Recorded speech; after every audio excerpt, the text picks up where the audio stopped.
France এবং UK থেকে দুইটা নাম্বার থেকে কল এসছে। তারা জিজ্ঞাসা করতেছে মামলার জন্য কোনো টাকা পেয়েছেন কিনা, এই মামলা কতদূর দেখবেন, শেখ হাসিনাকে আপনি চিনেন কিনা, এই কনসিকোয়েন্স ভোগ করতে পারবেন কিনা, আপনার ফ্যামিলি কোথায় থাকে আমরা দেখে নিব, নানাবিধ কথা। আমি এতে ভীত নই। আমি যার পক্ষে মূলত মামলাটা করতে আসলাম, যার মৃত্যুর জন্য, ওনার নাম হচ্ছে আবু সায়েদ। ভদ্রলোক পঞ্চগড়ের একজন রিকশাওয়ালা ছিলেন। উনি ঢাকাতে এসছেন 2010 সালে। এরপরে উনি বসিলাতে একটা মুদি দোকান চালাতেন।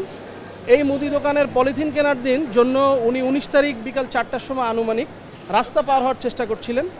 এই সময় পুলিশের গুলিতে ওনার মাথার খুলি উড়ে যায়, মাথায় এফোড় ওফোড় হয়ে যায় গুলিতে, এবং ওখানেই উনি মৃত্যুবরণ করেন। পরবর্তীতে এই লাশটা ঢাকায় কোনো রকম পোস্টমর্টেম অথবা কোনো কিছু না করে আনআইডেন্টিফাইডভাবে আপনার পঞ্চগড়ে পাঠিয়ে দেওয়া হয়, এবং তাকে শহীদ অথবা অন্য কোনো কিছুতে কাউন্টেড না করেই লোকালি তাকে ওখানে দাফন করা হয়। আমি যখন এই বিষয়গুলো নিয়ে একটু খোঁজখবর করার চেষ্টা করি একজন সাধারণ নাগরিক হিসেবে, আমি দেখলাম যতগুলি হত্যা হয়েছে সবারই কেউ না কেউ আছেন, বা সবার নামে মিডিয়াতে কোনো না কোনোভাবে এসেছে, বা তারা বিভিন্ন রকম মিডিয়ার অ্যাটেনশন পাচ্ছে। কিন্তু এই ছেলেটাই একমাত্র ব্যক্তি যে যার কথা কেউ কখনো বলেনি। পরবর্তীতে তার ফ্যামিলিতে খোঁজ নিয়ে জানতে পারি যে তারা অত্যন্ত দরিদ্র এবং তাদের ঘরে চাল নাই। আমি তাদেরকে অনুরোধ করেছিলাম যে একজন ঢাকাতে এসে মামলাটা করেন।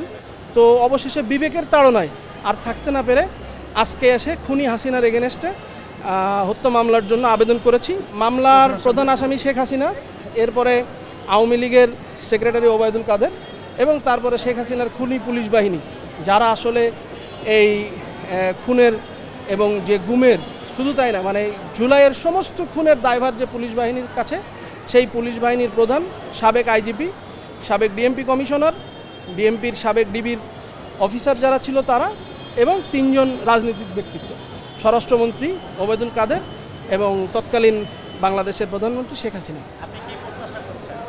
আমি বিচার তো হত্যার বিচার সর্বোচ্চ যেটা হয় ফাঁসি, আমি সেটাই চাই। তারপরেও আমার কথা হচ্ছে যে শুধু এই একটা না, জুলাইতে সমস্ত বাংলাদেশে যত মানুষ, যত ছাত্র, যত শিশু, যত বৃদ্ধ, প্রত্যেকের খুনের বিচার চাই।